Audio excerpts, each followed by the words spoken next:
Ustedes dirán que de pronto me torno un poco pesuti con este tema, ¿no? Con el tema del gas.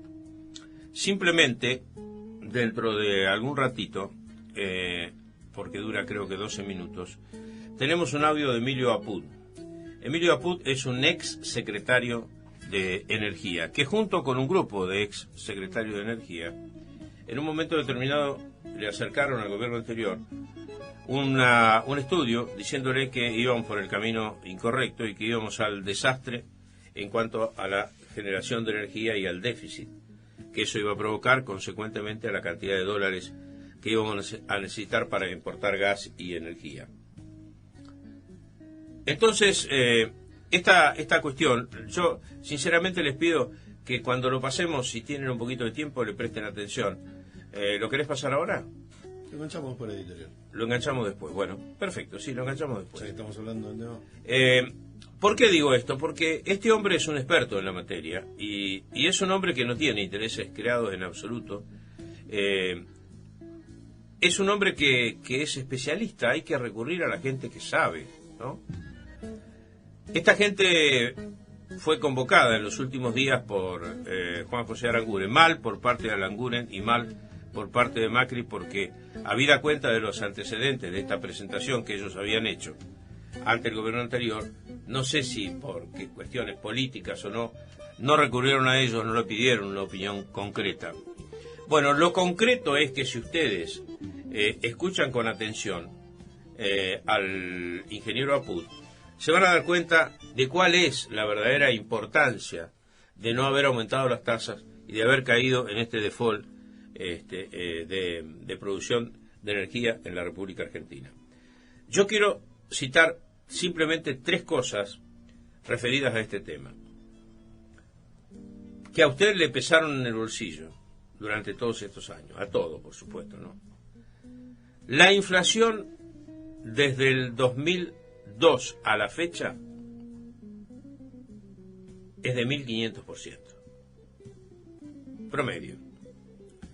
El dólar se devaluó un 1.500%, porque estaba a $1 y hoy está a 15. Las tarifas de gas y de luz, salvo honrosísimas excepciones de alguna pequeña modificación, subieron 0%. El gobierno las quiso subir 400%, es decir, un 30% respecto de lo que fue la inflación. Claro, es mal momento, fue mal instrumentada y entonces la gente puso el grito en el cielo. Si a esto le sumamos que la impericia del gobierno, la falta de muñeca política, de los tiempos, en fin, de un montón de cosas que ahora reconoce el gobierno, como por ejemplo esta cuestión de no haber llamado a la audiencia pública, que en definitiva es un trámite que no es vinculante, puede tener un efecto político, pero de ninguna manera es resolutorio. Entonces, todos estos factores, si usted los suma, verá que en realidad el aumento del precio de los servicios que instrumentó el gobierno son absolutamente válidos y están en línea, están en relación con la contención de la inflación vía terminar con los subsidios y terminar con el déficit fiscal, que son las dos cuestiones importantes para que usted no sufra la inflación en su bolsillo. Esto es técnico, sé que a algunos de ustedes no les gusta demasiado, especialmente a las mujeres, que muchas veces cuando uno habla de economía y de datos estadísticos y demás, o se pierden o no le prestan mucha atención. Pero la verdad es esta: el gobierno no hizo más que actualizar en un 30% el desastre que había hecho el gobierno anterior, no aumentando las tarifas so pretexto de proteger a los sectores más desprotegidos. Los protegió de las tarifas, lo que no le protegió fue de la inflación. Y ahí está el tema. Lo enganchamos entonces, para cerrar la editorial, a el ingeniero Emilio Apud. Escuche con mucho más atención de lo que me escucharon a mí. En La Nación PM, el ingeniero Emilio Apud, ex secretario de Energía. Gracias por venir, Apud, muy amable. Juan. Finalmente, la Corte, en su fallo, le ordena al gobierno convocar audiencias públicas, de las que se dice que son para unos vinculantes, para otros no vinculantes. ¿Qué puede pasar ahí? ¿Y efectivamente tiene vinculación con lo que finalmente haga el gobierno?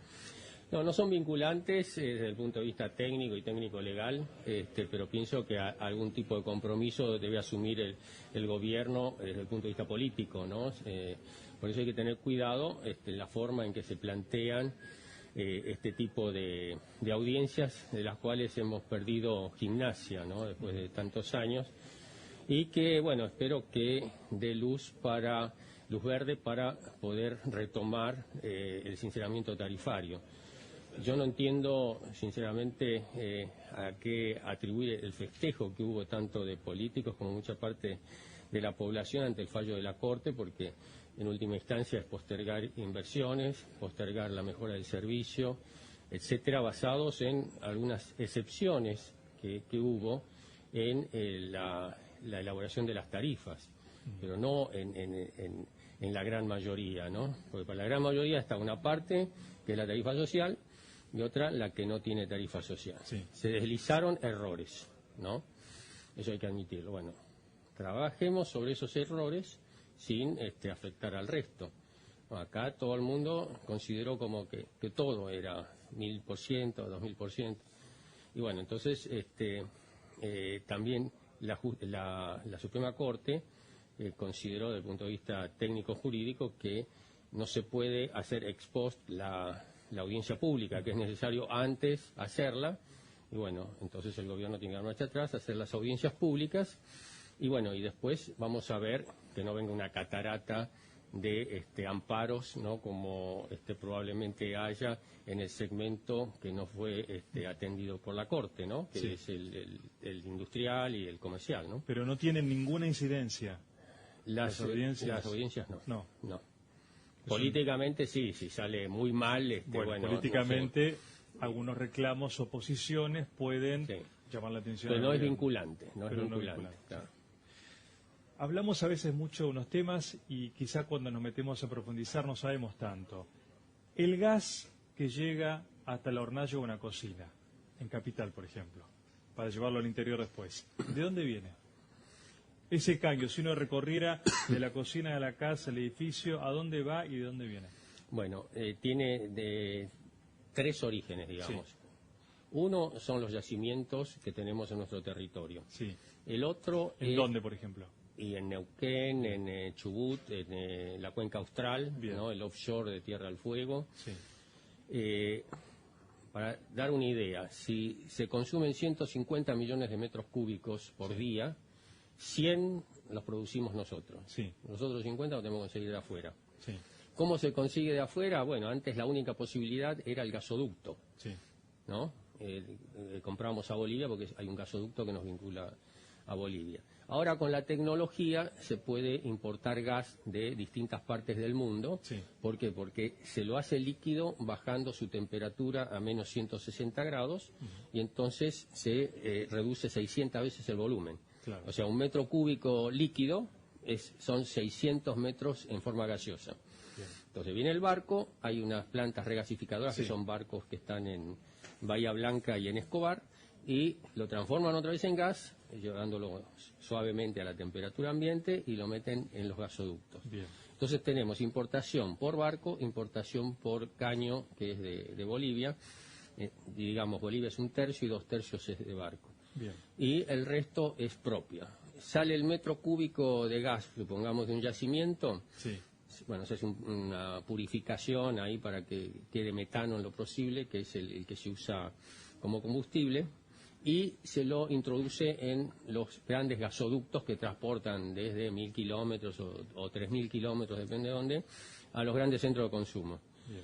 Esos gasoductos después van a las redes de distribución, Sí. ¿no? Que son, qué sé yo, Gasban o Metrogas, ¿no? Sí. Y eso llega hasta los medidores de nuestras casas. Ese es todo el proceso. La pregunta apunta a lo siguiente.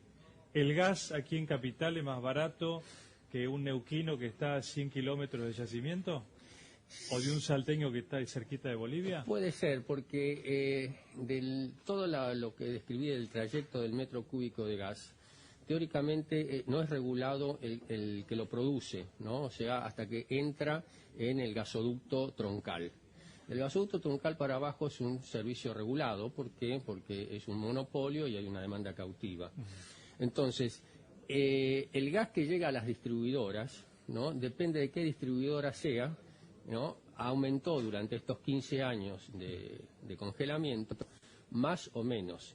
En capital, tanto en electricidad como en gas, son servicios que están dentro del ámbito del gobierno nacional, no de un gobierno provincial. Sí. El gobierno nacional, por una cuestión de populismo, especulación política, dijo acá en Capital y Gran Buenos Aires, donde están todos los votos, no se aumenta la tarifa. En otros lados se aumentó. Por eso son las diferencias de que en el último trecho de todo el recorrido que hace el metro cúbico, hay provincias que aceptaron o introdujeron algunos ajustes y por eso en electricidad hay 6 veces de diferencia. Hay que multiplicar por 6 la tarifa local con respecto a la de Córdoba, ¿no? De los lugares de origen de la energía. ¿Debería acortarse esa brecha tarifaria entre algunas ciudades del interior y la capital? Sí, subiendo la de capital, no bajando la del interior. Es decir, el interior todavía no está en el equilibrio, porque cuando se aumente el gas en boca de pozo, ¿no? Va a redundar después en el usuario, porque hay que agregarlo a todos los costos. Y los que están más cerca de la realidad son las provincias.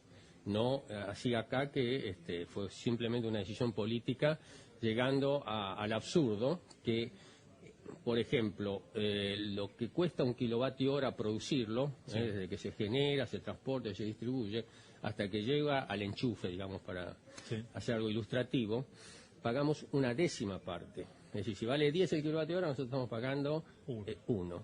Entonces eso es insostenible y eso ha hecho que se destruyera el sector energético, siendo que nuestro país tiene los recursos más importantes del mundo en gas después de China. Y sin embargo estamos importando 1/3 de nuestras necesidades y eso va a ir creciendo si no pudiéramos concitar el interés de los inversores para que exploren y exploten los no convencionales y los convencionales arriba, ¿no? Son reservas comprobadas de gas. En el caso de Vaca Muerta sí, o en el caso de los shale. ¿Qué diferencia hay entre convencional y no convencional? Es la forma de sacarlo. Las moléculas son las mismas, de gas y de petróleo. Lo que pasa que cuando se descubrió el tema de las rocas madres son formaciones que tienen petróleo y gas que durante millones de años y con temperaturas fueron subiendo el gas y el petróleo y se encapsularon en distintas partes a 500, 800, 1000 metros de profundidad y después cuando se pincha sale. Sí. Después se descubrió que se podía llegar hasta esa roca madre, la generadora, digamos, de hidrocarburo. Y entonces son técnicas que antes no existían, pero hay que llegar a 3000 metros de profundidad y ahí a 3000 metros, imagínense un trépano de 3000 metros, hacer 90 grados y avanzar horizontalmente 1000 o 2000 metros. Y después hacer una fractura hidráulica, es decir, meterle agua a presión para que todo lo que está alrededor del caño, ¿no? Deje libre, digamos, al gas y al petróleo y empiece a fluir por el caño otra vez para arriba. Eso se sabe que está, hay que buscar la forma industrial de sacarlo al menor costo posible. Superado los trámites que obligó la Corte al Gobierno, volverá otra vez la discusión de tarifa que seguramente aumentará. Bueno, sí, como ya estaba establecido. Lo que no sé bien es si va a salir con el tope del 400 y 500 o como querían originalmente. Si no se hiciera el ajuste en gas, a mí me está dando una cuenta de más o menos 2.900 millones de dólares que de algún lado tienen que salir. Que lo vamos a pagar todos, ¿no? No lo pagaremos en la cuenta de gas, pero lo vamos a pagar con inflación, lo vamos a pagar con el tema del tipo de cambio, con malos servicios, etcétera. Entonces, ahora lo más probable es que se haga ese aumento tarifario y ya ahí estaríamos, yo diría, a tiro en el tema gas, estamos cerca del precio de equilibrio, a un 20% más o menos. No así en electricidad. En electricidad, aplicando el aumento, solamente cubrimos el 30% del costo del kilovatio hora. Es decir, todavía queda un tramo de multiplicar por 3 ese valor, ¿sí? Es bueno que la gente vaya conociendo esto porque son datos de la realidad. Y bueno, lo que hay que ver es sí atender los casos excepcionales y el tema de tarifa social, pero el resto si el 90% de la gente le vino una factura de 500 pesos o menos, a mí me parece que haría falta un poquito más de esfuerzo, ¿no? Y pagar eso, porque ninguno de los otros servicios uno paga menos de 500 pesos, ¿no? ¿Los subsidios del Estado son generalizados en el mundo?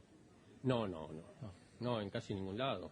Estaba justo hoy leyendo unos comentarios de un funcionario de la Comunidad Europea y estaba asombrado por el valor de la energía acá. Porque además afecta mucho a este proyecto y este empeño que hay a nivel mundial de mejorar el tema ambiental, ¿no? Es muy difícil que alguien use racionalmente el fluido de gas o de electricidad si no cuesta nada. Hay que tener mucha conciencia ambiental y que en realidad seamos conscientes no es lo que prevalece entre los argentinos, ¿no? Claro. Entonces el bolsillo va a poner un poco de disciplina en eso y además va a ser una señal clara para un sector donde hay mucha avidez por invertir, que es la energía eólica y la energía solar. Ahora, ¿por qué vienen con cuentagota o por licitaciones que hace el gobierno que son muy convenientes porque dan ciertas garantías? Y bueno, porque primero nadie va a venir a invertir si el precio del kilovatio hora que después va a vender depende de la decisión de un funcionario. Claro. Tiene que depender del mercado, de lo que paga la gente, ¿no? Entonces, y por otro lado hay una cosa que ya es más macroeconómica, que es el riesgo país, que hace que el endeudamiento sea muy alto. Si bajamos el riesgo país, ¿no? Y las empresas se pueden endeudar a tasas razonables y hay una certeza de que el kilovatio hora que van a producir va a redituarles, entonces van a venir muchísimos, y en lo solar también. Y en las redes de distribución tenemos que ir, después de haber perdido 12 años por el populismo energético, a redes inteligentes. Las redes inteligentes es que yo agarro mi smartphone y me fijo cuál es el precio del kilovatio hora al mediodía o a la noche y mando señales como para que no se consuma. Ajá. Y si pongo un medidor interno. Una placa fotovoltaica, sí. ¿no? Un panel. Un panel. Cuando salgo de casa y no uso esa energía, ¿no? Hago un switch y la meto en la red. Y después esos kilovatios horas se me descuentan de la cuenta. Lo están haciendo en Alemania, en varios países. No hay casa que tenga tejado que no tenga paneles solares.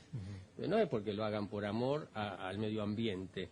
Lo hacen porque económicamente les cierra y de paso también favorecen al medio ambiente. Entonces los años de energía abundante y barata, como dijo Debido, se terminaron.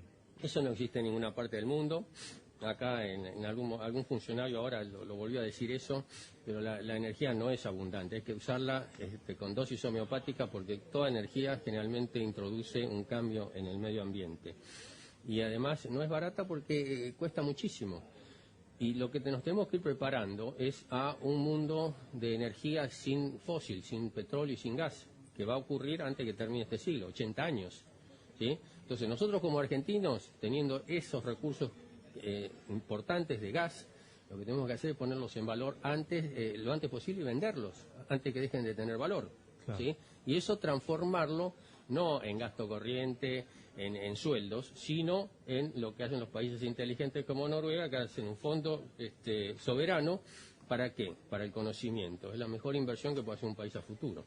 Gracias por haber venido. Un gusto. Emilio Apud, ex secretario de Energía en La Nación PM.